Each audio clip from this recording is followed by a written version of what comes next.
What if I told you that more than 100 Russian fighter jets are quietly flying above Burkina Faso, not to attack, not to invade, but to silently tip the balance of power in a high-stakes geopolitical chess match? It's not a rumor, and it's definitely not fiction. While most of the world focuses on major headlines, a new Cold War is unfolding across the skies of West Africa. Quiet, strategic, and deeply consequential. If you're curious about the forces shaping today's hidden battles for influence, don't just watch.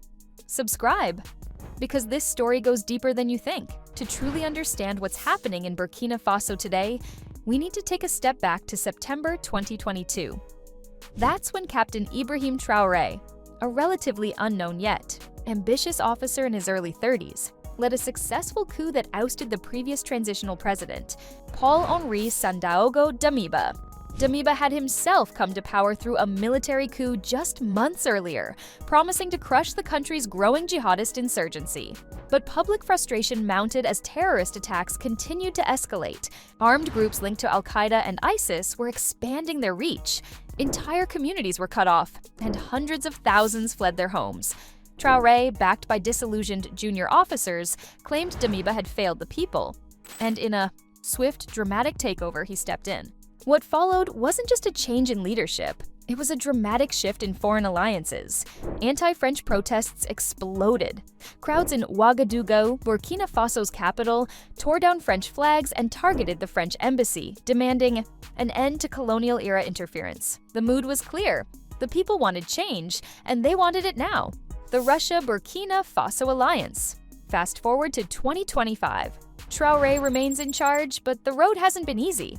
Burkina Faso's security situation has only worsened. The jihadist insurgency has spread, with over 60% of the country now beyond government control. Millions have been displaced, and international humanitarian efforts are overwhelmed. So, how does a young military leader with limited resources and growing internal pressure stay in power? He turns to a powerful, unconventional ally, Russia. In May 2025, President Trare made a high-profile trip to Moscow. But this wasn't a ceremonial visit, it was strategic. The agenda was tight: bolster military cooperation, deepen scientific collaboration, and secure Russian support in counterterrorism. But what really grabbed global attention was the reported presence of over 100 Russian fighter jets in Burkina Faso's airspace. These weren't symbolic flyovers or training drills. According to military analysts and verified satellite imagery, these jets are running regular, tactical patrols. Why so many? There are three key reasons. The first reason is coup prevention. With West Africa becoming a hotspot for military takeovers, these jets serve as a physical deterrent to would-be plotters inside Burkina Faso's own armed forces. Another reason is air defense development. The jets offer hands-on training opportunities to Burkina Faso's growing air force, introducing Russian combat doctrines and technology systems. This builds a direct, long-term dependency on Russian expertise. We also have the problem of resource protection. Burkina Faso is rich in gold and other valuable minerals. Russian involvement is also about securing access to these resources while shielding strategic infrastructure from sabotage or terrorist attacks. What we're seeing is a multifaceted military partnership. Not just mercenaries, not just advisors, but an aerial umbrella of Russian power now expanding over the Sahel. Why is this happening now? Let's look at the West's waning influence. For years, France played the role of chief security provider in the region. From Operation Serval in Mali to Operation Barkhane across the Sahel, French forces had boots on the ground, aircraft in. The air and intelligence flowing to allies like Burkina Faso. But things changed rapidly in early 2023. Facing massive public protests and government dissatisfaction, Burkina Faso abruptly terminated its defense agreement with France, giving French forces just 1 month to leave the country. Within weeks, French troops were out, bases were handed over, the long-standing security alliance ended. Just like that. Why did this happen? Many Africans, particularly in younger generations, view France's presence not as protection, but as a continuation of colonial control. The failure to stop terrorism, combined with perceived arrogance and political meddling, further fueled anti-French sentiment. This vacuum was exactly what Russia had been waiting for. Unlike Western powers, Russia doesn't typically tie military aid to conditions like democratic reforms or human rights benchmarks. That may raise concerns in the long term, but in the short term, it's highly appealing to leaders like Trare, who want power without strings attached. Russia's approach is clear: build alliances based on mutual interest and shared opposition to Western dominance. But it's not just about military. Trucks and fighter jets. Russia is also winning the information war. Through state-funded media like RT and Sputnik, Moscow has launched a full-blown charm offensive in Africa, highlighting historical ties, promoting Pan-Africanism, and presenting Russia as a true friend that respects African sovereignty. In Burkina Faso, this narrative is being amplified daily. Russian documentaries dubbed in French circulate on social media. Billboards praise the Moscow alliance. The story being told is simple: the West exploited us, but Russia supports us. Why does the presence of 113 Russian fighter jets in one of the world's poorest countries matter? First, it represents a fundamental shift in the balance of power in West Africa. Never before has Russia deployed this level of sustained aerial presence in sub-Saharan Africa. These aren't just symbolic tools, they're high-end aircraft capable of air-to-ground and air-to-air combat. Su-30s, MiG-29s, and even transport and surveillance planes have reportedly been spotted. Second, it transforms Burkina Faso's military capabilities overnight. In a region where most armies lack air superiority or even a reliable air force, the presence of cutting-edge Russian hardware gives Trare a critical edge, not just against terrorists, but also against political rivals. It makes any coup attempt a dangerous gamble. Third, it signals that Russia isn't just visiting Africa. It's here to stay. These patrols are part of a broader strategy that includes securing mining sites, protecting Russian nationals, and building a logistical network for arms and influence. Russian private military contractors, including members from the Wagner Group's rebranded entities, are already operating on the ground, protecting key routes and infrastructure. Finally, it gives Russia something it's long sought in Africa: strategic depth. With its influence growing in Burkina Faso, Mali, and Niger, all part of the newly formed Alliance of Sahel States, AES, Russia now has a contiguous bloc of allied governments in West Africa. This opens doors to more arms deals, intelligence sharing, and possible military bases in the future. This isn't just about Burkina Faso, it's about an entire region pivoting eastward. The ripple effects and global stakes of the Burkina Faso and Russia alliance. What's happening in Burkina Faso isn't just a local power play, it's the epicenter of a regional chain reaction. Traore's pivot toward Moscow has encouraged neighboring countries to reconsider their own alliances. In Mali and Niger, similar frustrations with Western influence, particularly French military operations, have led to a growing embrace of Russian cooperation.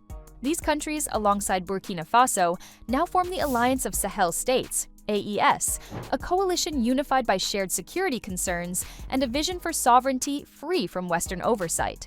Together, these nations are not just rejecting France, they're rejecting a Western security model that they feel has failed. Years of French military presence did little to stop jihadist insurgencies or improve stability. Now, with Russia offering hardware, advisors, and no-strings-attached assistance, these governments see an alternative that better aligns with their political and ideological goals. And it's working, at least on the surface. Russian military. Vehicles are rolling across Sahelian terrain, and air patrols fly over key AES cities, making the presence impossible to ignore. From Bamako to Niamey, the message is loud and clear. The old guard is out, and a new power is rising in the African sky. Why fighter jets, though?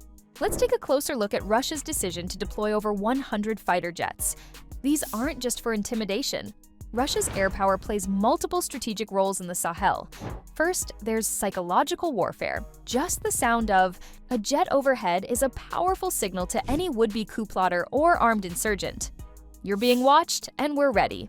This tactic has historically been used by great powers to assert dominance in unstable regions, and Russia is no stranger to it. Second, the jets represent Russia's commitment to the governments it supports. It's a way of saying, we're not just sending advisors or speeches, we're sending firepower. That show of force builds trust among AES leaders, strengthening Russia's diplomatic leverage. Third, fighter jets allow Russia to train local air forces. Joint exercises are already taking place, with Russian pilots working closely with Burkina personnel.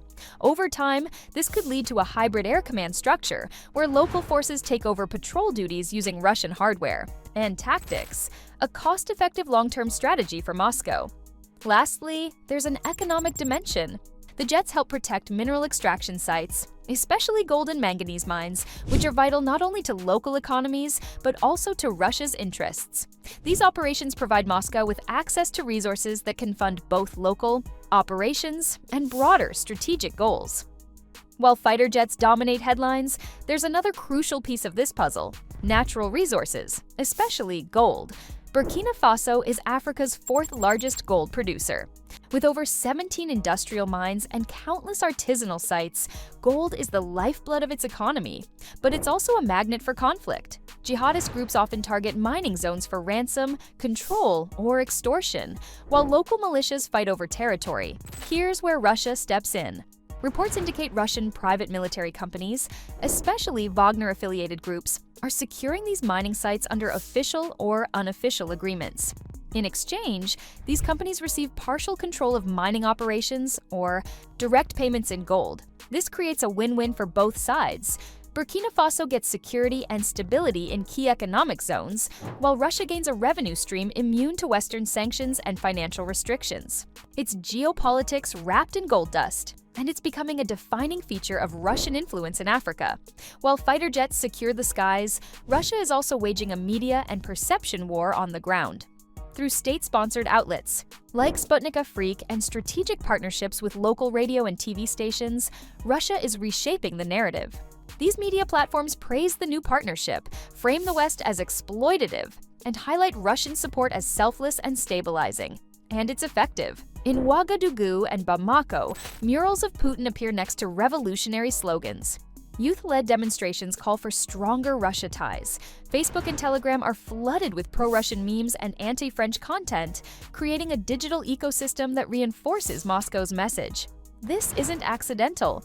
Russia's playbook borrows from Cold War-era propaganda, but is adapted for modern platforms.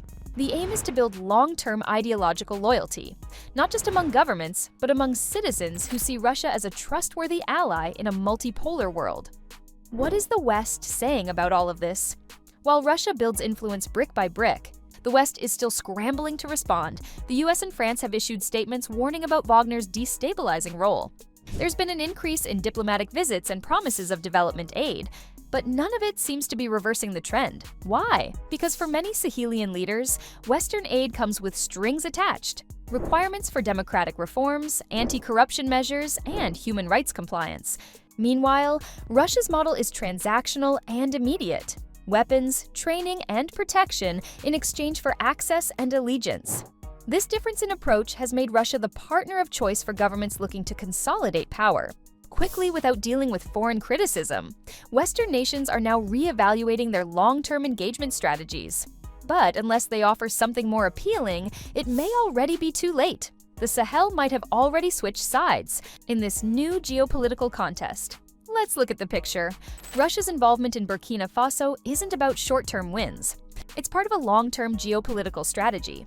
By embedding military infrastructure, securing mineral rights, and building loyalty through information campaigns, Russia is planting deep roots in the Sahel. This could give Moscow a strategic corridor through West Africa, opening access to ports, resources, and influence across the continent. Moreover, this footprint strengthens Russia's position at the global level. As Western sanctions isolate Moscow, African partnerships offer economic lifelines and diplomatic allies at the United Nations and other international forums.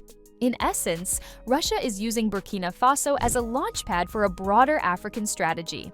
And it's working. Burkina Faso is just the beginning. As Russian jets patrol the Sahel skies, a new era of African alliances is quietly being drawn. This isn't just about one country or one coup. It's about the reshaping of global influence through military partnerships, resource deals, and strategic propaganda. While the West rethinks its role, Russia is already on the ground and in the warrior's air. If this video gave you a fresh perspective on the world stage, don't keep it to yourself. Like, share, and most importantly, subscribe to stay ahead of the headlines. The Silent Sky War is just getting started,